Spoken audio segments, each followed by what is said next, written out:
2020 planning is not about mediums planning, it's going to be content planning. If a content is there on 3 mediums, then probably we need to be there on all 3 mediums.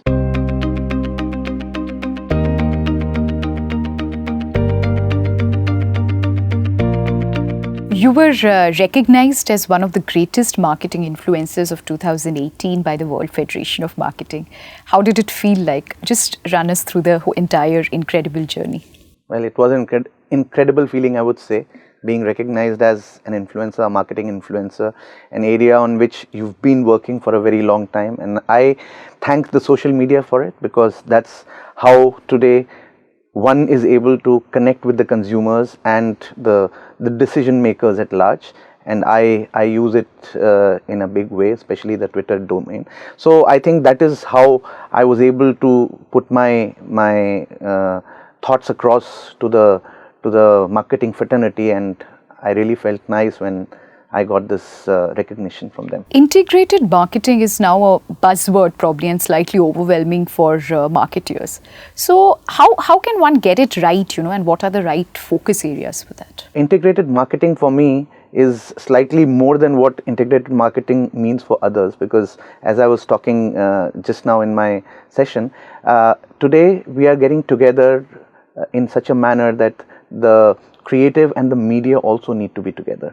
So when I say integrated marketing efforts, they have to be at the base, at the root, where the creative, media, digital all sit together and work for the brand in a unified direction, which is what used to happen when we started our careers, but finally got disseminated into specialists. So in my view, together is the way forward, and only then integrated marketing will make sense when creative, media, digital all work together. Also, thanks to the coming of that always on digital channels per se, media planning has become a little more complicated. So how do you think agencies can provide more impactful campaigns to their clients, especially in the digital platform? We need to understand digital much better, because while we say that everybody is digitally savvy and on digital, but we hardly know what they're doing over there, because it's a huge domain in itself. And that's what I say, it's planning on television is far easier because you have 800 channels.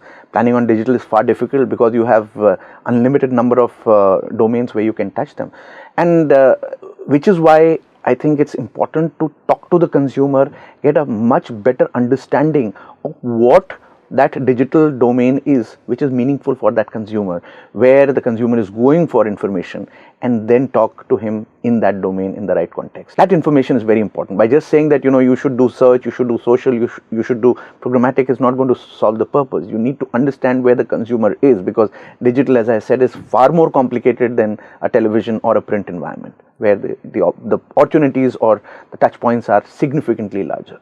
Right. Also, the whole media planning mix is changing. And as you correctly said, it's also important to understand the digital medium per se and other forms that are coming up. So can you give examples of brands that have actually done a good job in planning their media thing entirely, getting the media mix right, basically? So as in Havas, we call it meaningful media planning. So we have an MX process, media experiences process. And what we feel is that it has to be an integrated approach, and you have to connect with the consumer on all those various touch points which are meaningful for him or her.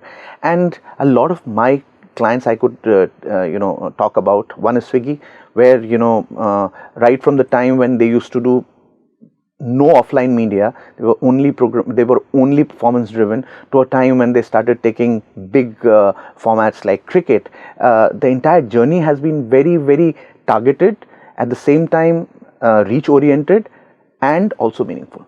So I would take Swiggy as an example, where we've really been very, very thorough with how we've approached the whole process. Right. Also, even as we are talking about digital mediums and it becoming a reality per se, what are those, also the traditional media has its own pluses. What are those key benefits that brands shouldn't overlook when it comes to traditional media per se? See, traditional and digital is something that we have created, right? And I think all mediums are equally important today. And as I was saying, 2020 planning is not about mediums planning, it's going to be content planning. if a content is there on 3 mediums, then probably we need to be there on all 3 mediums. We know that television is important. It gives you the reach. It gives you the lowest cost per thousand that no other medium can give you. We know that print is very good in impact, and if you have to launch a car or an important brand in this market, you need to be there on print. You need outdoor for certain categories which can't live without that. But at the same time, rather than making a plan based on mediums, we need to make a plan based on what is the objective and what are the genres that we need to be present on, and hence what is the content domains that we need to be present on. Right. And as an agency veteran and a marketing veteran per se, what would be the advice you would like to give young marketeers who are trying to navigate their way in the ever-changing media landscape, the media planning landscape? Don't think of the solution first, think of the problem. I think what we do is we immediately, the moment we start talking to a client, we'll say, we'll do this for you, we'll do a television plan, we'll do.